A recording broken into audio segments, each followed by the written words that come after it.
Here are 11 oddly specific childhood trauma issues. You might be a little bit freaked out about how applicable these are to you because you've probably thought that these only are unique to you, but they're actually pretty common for childhood trauma. Here's how I'll format this video real quick. I'm going to talk about the examples of each issue, how they might come from childhood trauma, and finally some treatment recommendations on how to really rethink them or what to kind of do about them. So let's just get into it. Here you go. You might feel an impact from some of these, but just to let you know, I see these as really normal reactions, normal things that we have going on for growing up in an abnormal development.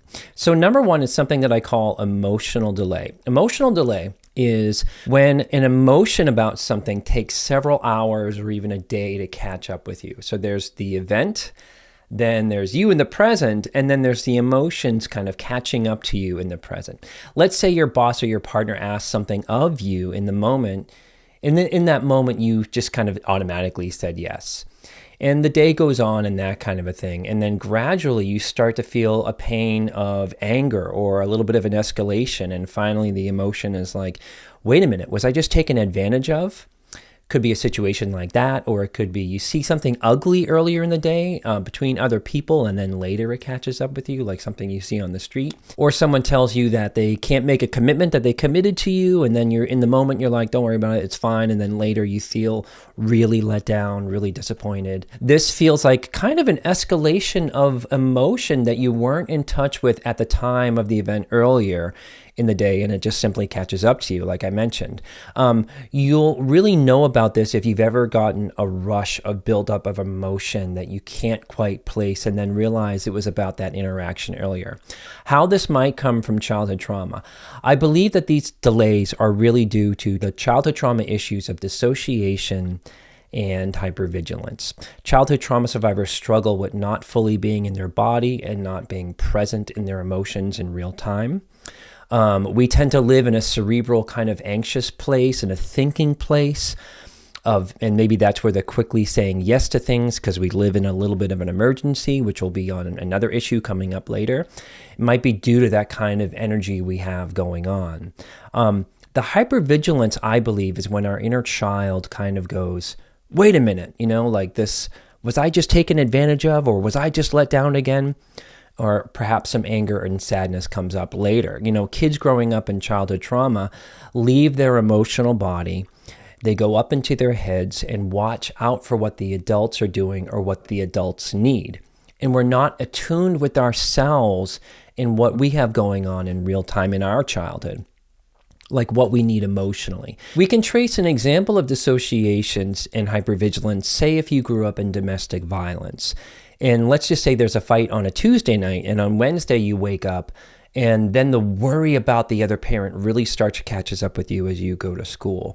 That's an example of where this stuff isn't in real time, because during the fight on that Tuesday night, the child is too busy being freaked out about safety or just the charge of it. They're not even thinking, they're just kind of frozen. So some treatment recommendations for this.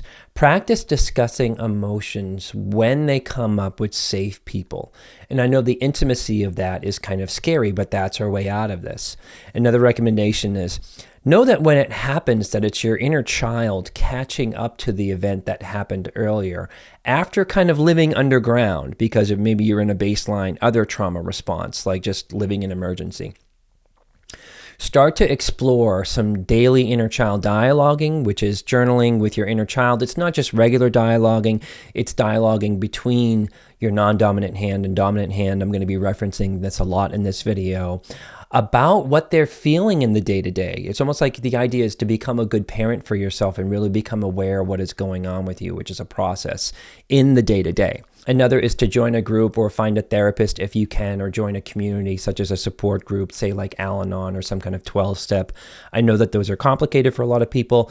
And start to practice discussing how you feel in the moment around some safe people. Like in 12-step, it's really where I learned how to publicly speak and catch up with my emotions in addition to the group therapy that I went in.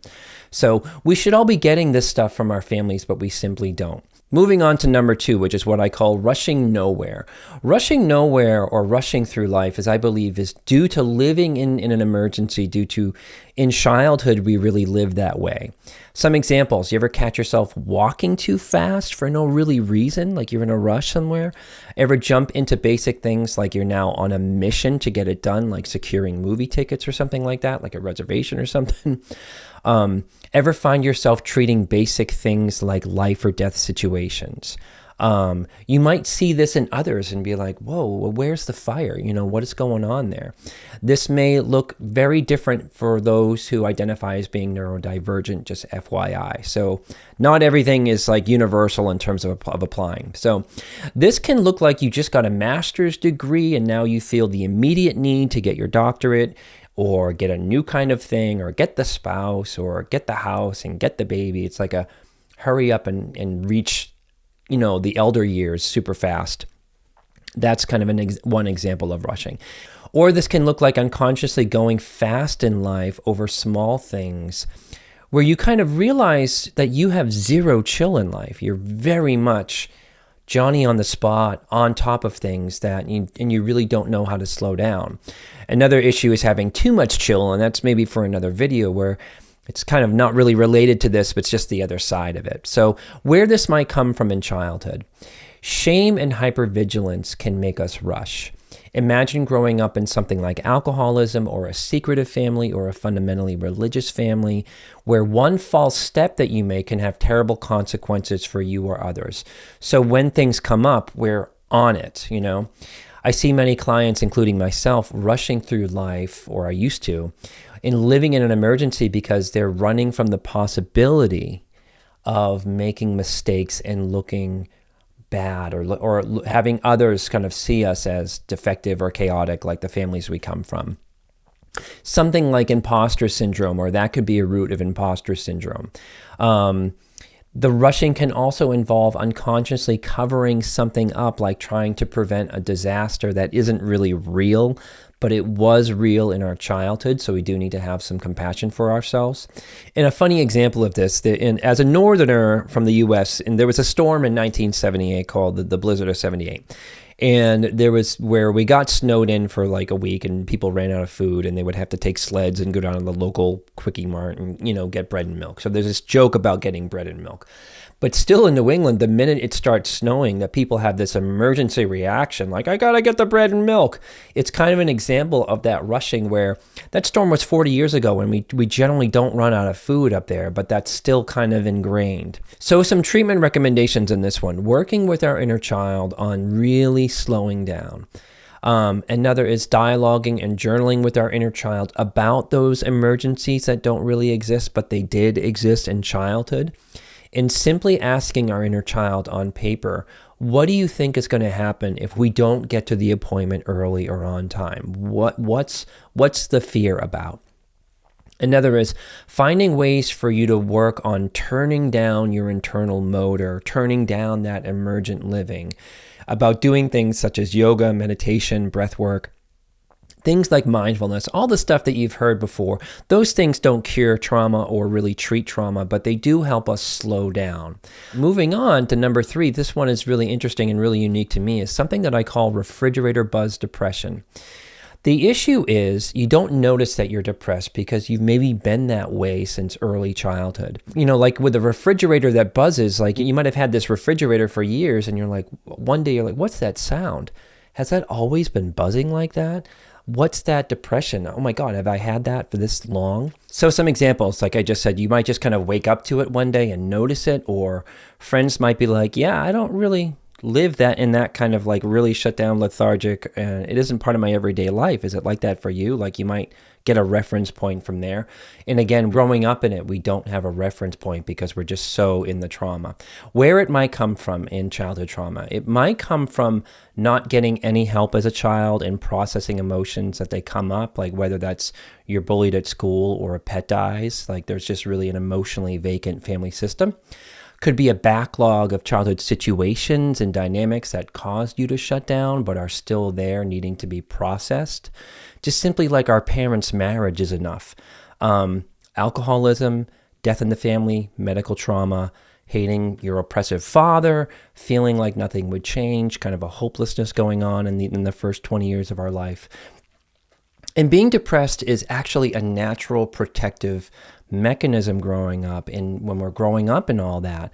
But now as adults, we're still wrestling through it, like it's still with us. So some treatment ideas for refrigerator buzz depression. I was able to get out of this being in a trauma group where one member simply said that I was a good person and I didn't have to really be so anxious or weird or people-pleasing in group. You know, I had never heard that I was a good person before, and it had a huge shift and impact on me because a trauma core belief really got hit deep and was kind of like taken out. Now I had a new belief that I was a good person.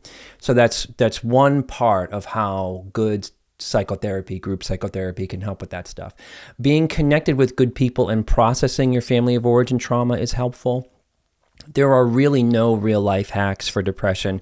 You can't really journal your way through it. You can't downward dog your way through it. But I do believe that processing what happened to us is a crucial step in sort of treating it.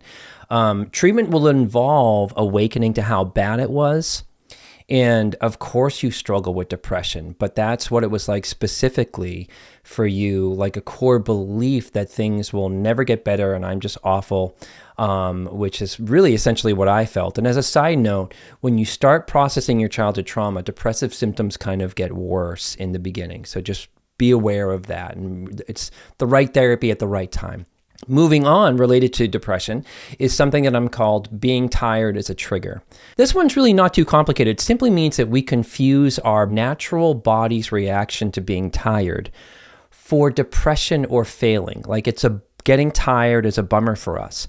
Childhood trauma survivors can be addicted to productivity or being on a mission. There's lots of overlap here with ADHD as another reminder of that. And we can confuse being tired for failing, like not being good enough, or it's again a feeling like we might be abandoned if we're not up or something like that. So where this might come from childhood trauma, neglected kids get attached to coping. And they aren't parented around basic things like going to bed or taking care of themselves. We can unconsciously also associate with going to bed to being alone or being abandoned, like going to bed was when we really felt the most disconnected in our day. Being tired can trigger us to feeling sad, so we try to keep the party going a little bit. Like anytime we come back into our body and being tired will do that, we might get triggered to that because now we're going to have to feel things. Another is the hypervigilant trauma brain does not like rest because we can't be vigilant when we're resting.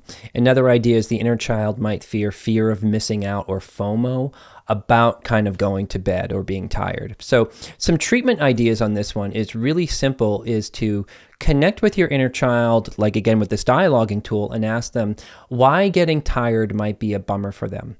What does it mean? What do they feel like they're missing out on? What is it? Does it make them feel a little bit sad or disconnected? So the inner adult can do some work around better sleep hygiene, such as doing some somatic mindfulness around reclaiming the idea that being tired is such an okay and natural thing, and it's about our body communicating with us, while the trauma brain is stepping in to say, "Oh no, it's not about, it's about something else. I don't want to feel tired." Moving on to number 5 is something that I call chameleon, but don't mix. Certain friends can't know about certain friends. This one isn't just about being a chameleon where we can change vibes and personas to fit in. I remember in high school, I could hang out with the jocks or the burnouts or the nerds and be part of them and switch gears and kind of, adapt to whatever social situation. I just really think it's many of us kind of can do that growing up in childhood trauma because we don't really have our own authentic sense of self, so we can just take on a whole bunch of personas. It's a skill of adapting, but we struggle with knowing what our real identity is to not being able to develop one in safety like other healthy kids might be able to do that. So an added layer to this is not mixing. For some reason, we have issues around coworkers that we like not meeting our outside friends. Like we tend to compartmentalize a little bit, or there's something going on there. This one may not be unique to you. This one is very specific. It might come from trauma in the following ways. Many of us hit our home life and The hiding of our family or original group was happening really early. We might be hiding about intimate secrets and things like my dad works for the government, when the reality is your dad works at a sewage treatment plant and you're hiding some kind of reality there. Parents could model similar things around not mixing because of their own shame or their own hiding. Another idea is that mixing could have had terrible consequences, like for kids in the divorce, and they pick up on all the energy going around in the bigger family system about going to grandma's who now trash talks mom or something like that. And surviving trauma can be about keeping things separate, to not hear criticism from one party to the next. So that might be some reasons. So some treatment ideas for chameleon but don't mix.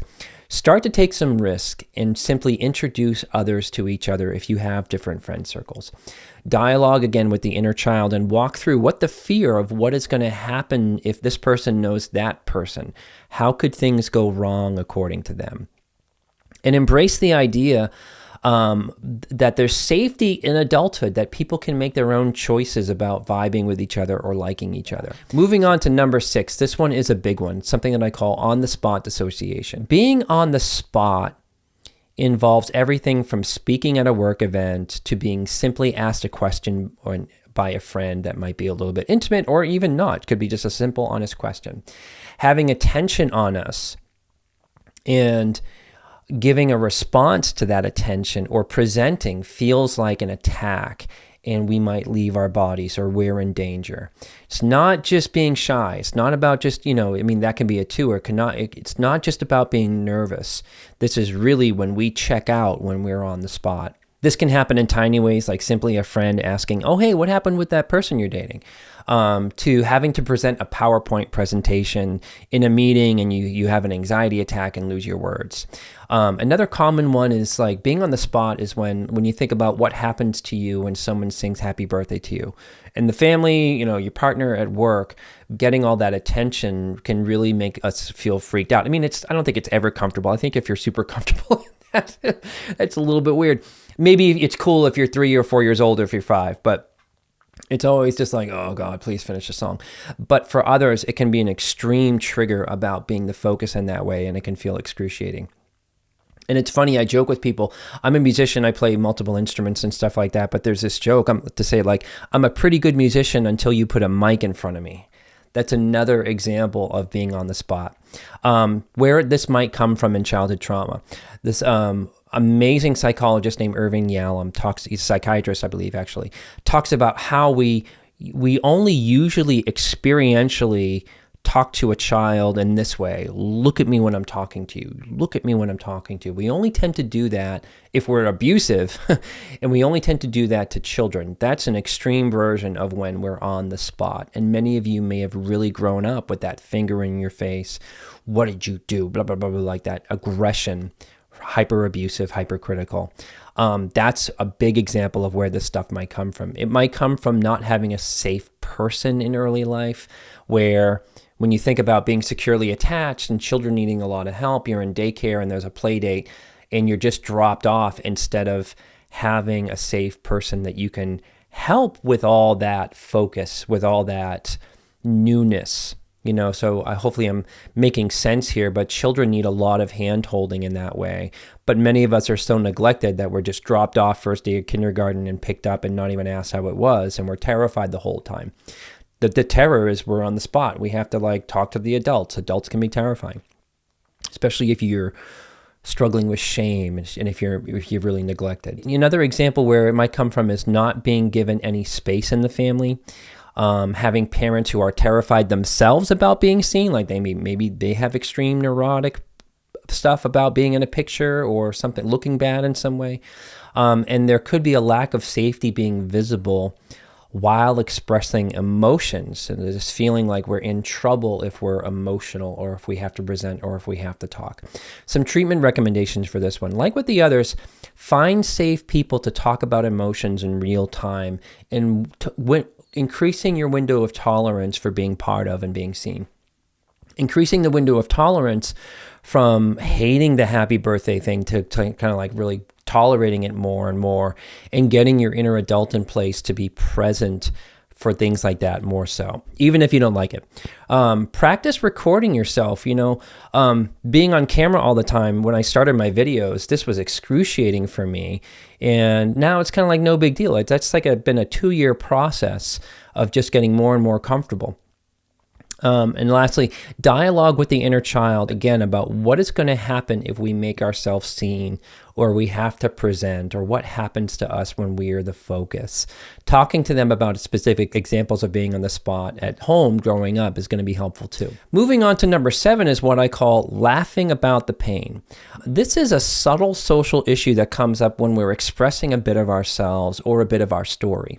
What this looks like is when we jokingly talk about our abusive or horrific childhood situations in kind of an overly casual or kind of funny way. You'll know when this happens when others are like, whoa, like, you okay? Like, while the survivor isn't fully connected with the severity about what they're talking about. And they're not taking themselves seriously, because that's a thing. And I think our inner child pops up in these situations and starts to tell the truth about what happened to us, which comes out sideways, which is another thing on the list. We don't know how to take the truth about what happened to us seriously because no one else did again. Some examples, when we might be kind of saying like, yeah, well, they dropped me off at college, but didn't tell me they didn't pay for any of it. And I had to sleep in a dorm hallway for 4 days and they wouldn't return my calls. Or, well, my mom dropped me off at my uncle's for babysitting, telling me to not go into the bathroom alone with him. Isn't that wild? There's a charge to that kind of expression, and we are, uncontrollably kind of bringing humor into it because I think we don't really know how to feel about it or how to talk about it otherwise. Where this might come from, I find this one to be of growing up in a highly toxic family wrapped up in some extreme neglect. That tends to be in my mind when I see a client doing this. And I think it can also come from, I was doing this as well. So I think it can also come from growing up in a highly caustic or sarcastic family, like the anti-love family from my 7 types of toxic family systems, where there's really kind of a nastiness to the day-to-day life, where the family scoffs at emotional experiences and looks for opportunities to make fun of emotions, make fun of kids, make fun of vulnerability. It's really quite gross when you really think about it. Or parents could live in a sort of F my life kind of existence, and they don't take themselves seriously as well. So some treatment recommendations. Be mindful of this tendency when we do this, because when we do this, we don't walk away feeling good about ourselves either. We just kind of go like, oh, that was a little bit awkward, or that was a little bit weird. Try to look at it as a symptom from your family of origin, abuse. Start talking about what happened to you a bit more seriously. No one benefits from making fun of your story, especially you.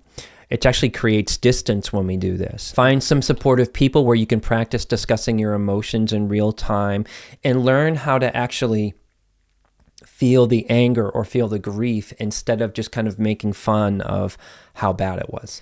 Moving on to number 8, which is something that I'm simply calling crying valve. Crying valve this one is pretty simple. Either you can't cry or you can't stop crying. You can often think about childhood trauma on a spectrum. I do this with many of these concepts, where the goal is somewhat heading towards the middle and to become more balanced in these things. Extreme left on the spectrum, whichever your left or right is, extreme left on the spectrum is being shut down and they can't access grief. And extreme right is the emotional eruption, think like volcano of hopelessness and overwhelm, which isn't exactly processing grief either. Examples, going into therapy and feeling really on the spot and not knowing what to do about the grief because that feeling is missing from your insides. Same with the possible big situations like a wake or a funeral and you're not feeling anything. You're not a sociopath, it's just a symptom of trauma. Going to therapy, the other side of this is going to therapy and you can't stop crying in front of the therapist and you can't get it together to have the discussion, or you can't regulate. I'm not criticizing you. These are just common childhood trauma symptoms. Where this might come from, every child has their own strategy growing up in childhood trauma. Some really leave their emotional body in an extreme way and shut down to the numbness, which is a really good strategy. And some kids go to a survival strategy of cry for help. they kind of can live in that in adulthood. The adult who is overwhelmed with crying, the upset might be about crying for help more than it is about the feelings underneath. So it's a little bit complicated. It's almost like there's the grief down here, but then there's the cry for help strategy, I think, up here. Some treatment is, I really think, EMDR is very helpful for any of these. EMDR can be helpful for both presentations. DBT is somewhat helpful for the emotional regulation skills, but it's not trauma work. I want to be clear about that. Might be a good step to do, but DBT might be a good step to do before doing some trauma work. Finding support where you can talk about the stuckness or the numbness, or work with a therapist who can help you talk about the abuse while staying present and not going into the overwhelm or not going into the shutdown about it.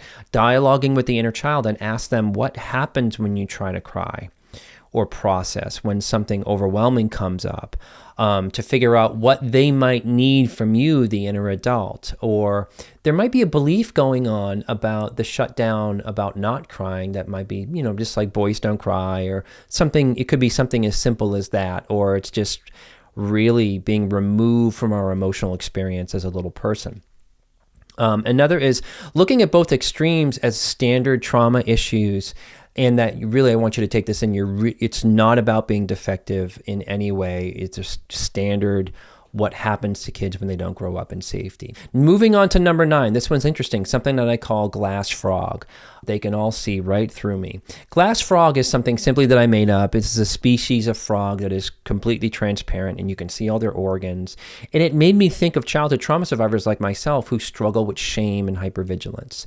The idea is the feeling of being completely transparent when you're social, when you're around others. Like you go to a coffee shop and it feels like they all had a meeting before you got there about how you're a loser, how you suck. This is what I would experience when I would go. This wasn't exactly conscious. It was just feeling like they were just like, it was feeling like being raw and exposed.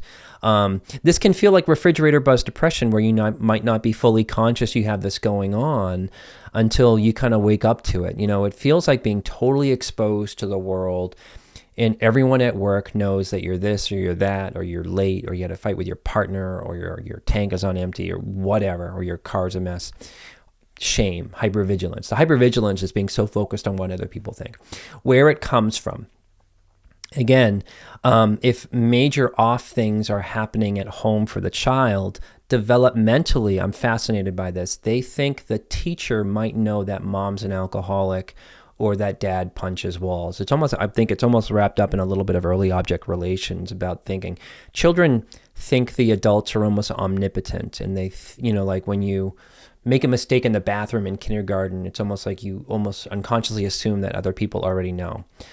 Shame and hypervigilance. And related to that, abused kids have to come up with strategies of hiding what is going on with them.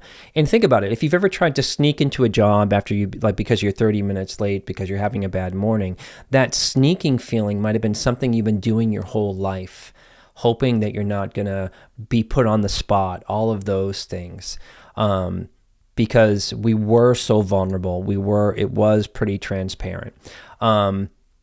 Another examples of this is having to hide how fundamentally religious your family was around others who were not, having to pretend or mask your vulnerability due to being abused at home, having insane, hypercritical, abusive parents where you had to hide that you watched a cartoon at a friend's house when you weren't supposed to, or maybe you asked for seconds and you're worried about at the friend's house, and maybe your parents are going to find out and shame you about that. It's feeling like you're already in trouble with the world and you have no defense or anonymity, which isn't true. Some treatment ideas for this one. If you can visualize a bubble or force field around you when you go to the coffee shop for now, or anywhere socially, and that bubble is about your own autonomy and your own anonymity. Another is that people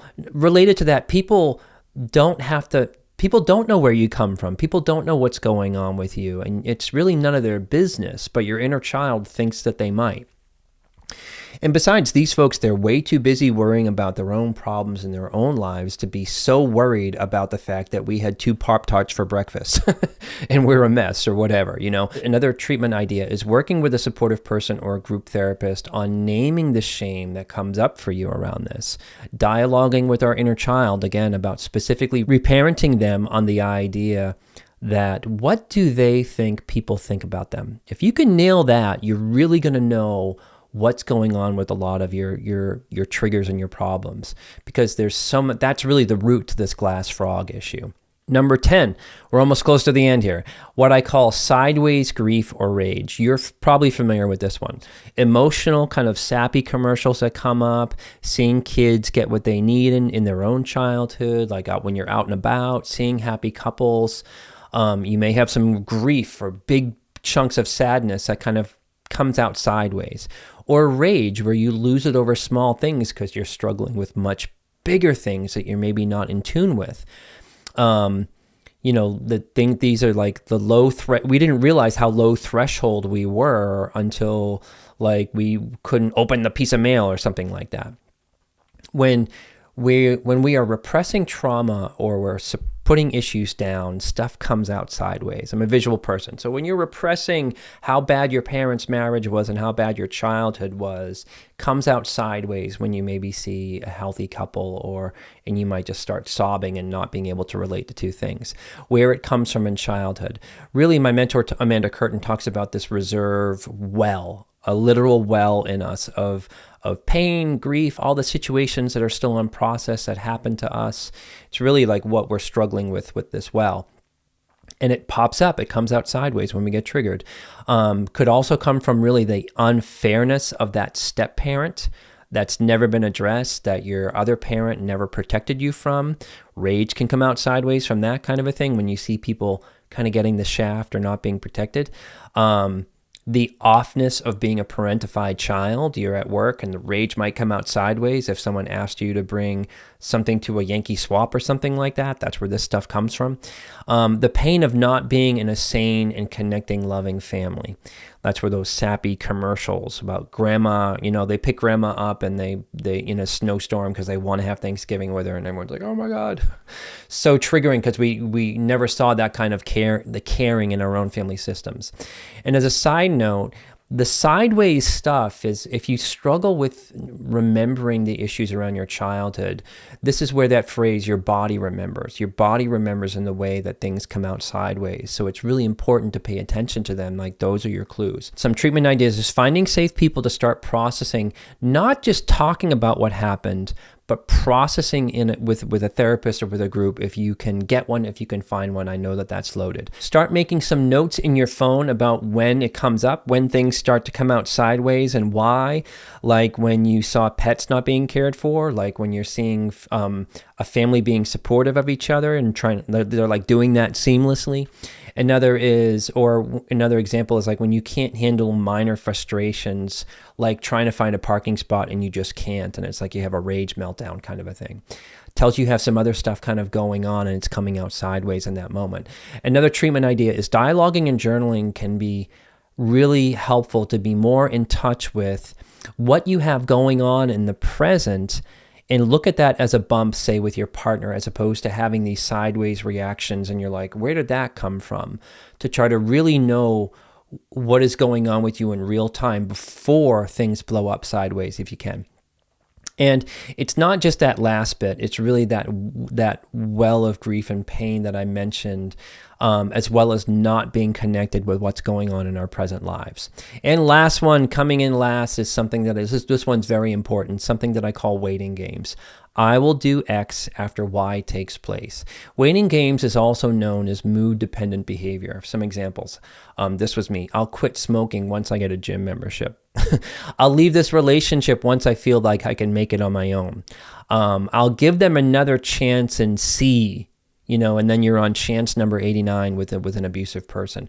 I'll go to therapy once I'm sure I have issues that I'll have to talk about. There's this really, it's kind of game playing that we do with ourselves. Children are like this. Developmentally, we come up with these strategies to kind of avoid pain, but we stay, unfortunately, in that undeveloped mindset as adults. So waiting games are really evidence of being in our inner child who is very accustomed to waiting for things to get better on their own without really taking any action. As a side note, that's my favorite definition for a codependent person. Someone who doesn't take any action and is just waiting for things to get better. Don't take that as criticism. I hope it was just very helpful about that definition. Think stuckness. So have you ever played these kind of waiting games with yourself? Like even things like, I'm going to get going in my day after I get some energy, and then you end up just doom scrolling until it hits kind of critical mass. Those are terrible, awful stuck places that feel impossible to get some movement on. I've been there. And this is right in the overlap with ADHD, and it should be noted to that. But this is really the childhood trauma part that I'm discussing that could lead to struggling with waiting games, where it comes from. Having parents who lived in this, my mother specifically lived in this kind of I will do X after Y when things get better, could simply come from not being parented. Like a child doesn't do their homework and it's 11 p.m. and they're tired, they're going to go to bed and they think, I know, I'll get up early and do my homework then, but they don't operate on like an alarm clock kind of a thing. That kind of level of neglect and not being parented can give us these magical thinking, which is what waiting games kind of are. Experiencing emotional abuse in childhood where you're taught that you're not good at getting anything done, or you believe that because you're neglected and you're overwhelmed, or you're emotionally shamed for being an F-up child, or you're hearing things like, who do you think you are that you can make those band tryouts kind of stuff. Like all that garbage is essentially being shot down before you even start. So we play these games because we don't have enough gas in the tank because of all that emotional abuse. So some treatment ideas: being more and more aware of how your inner child believes that change only comes from being in the right mood or having the right energy at the right time, which is false. The inner adult taking over gently and just starting to try to do things while feeling literally like poop about it. Like the energy comes from doing the thing after, not before. And if you can, get to group therapy, individual therapy, if that's available to you, and start examining about how you were parented around things like bedtimes, limits, sugar, getting things done, age-appropriate tasks for your development. So some final thoughts on this. These are just my ideas of what I saw in myself and what I see in my clients. I've named these things and how they kind of make sense to me. Others may have different names for them. It's totally okay. There's a lot of overlap in ADHD and ASD world, such as especially things like the glass frog thing or rushing. Here, I'm talking about these things and how they relate to not growing up in safety in the toxic family system, but both things can very much be true. Both sets of symptoms from different types of diagnoses can be true as well.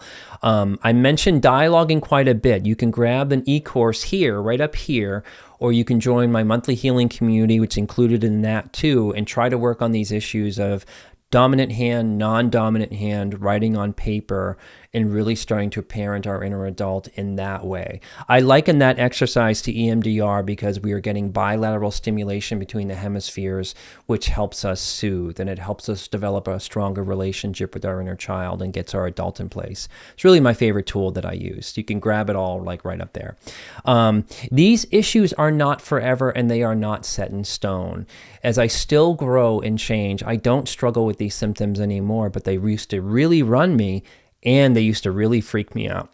So just know that they're really normal reactions to an abnormal family abuse. And the more that you work on yourself, the less power these things will have over you. So I hope that was helpful. And as always, may you be filled with loving kindness. May you be well. May you be peaceful and at ease. And may you be joyous. And I will see you next time.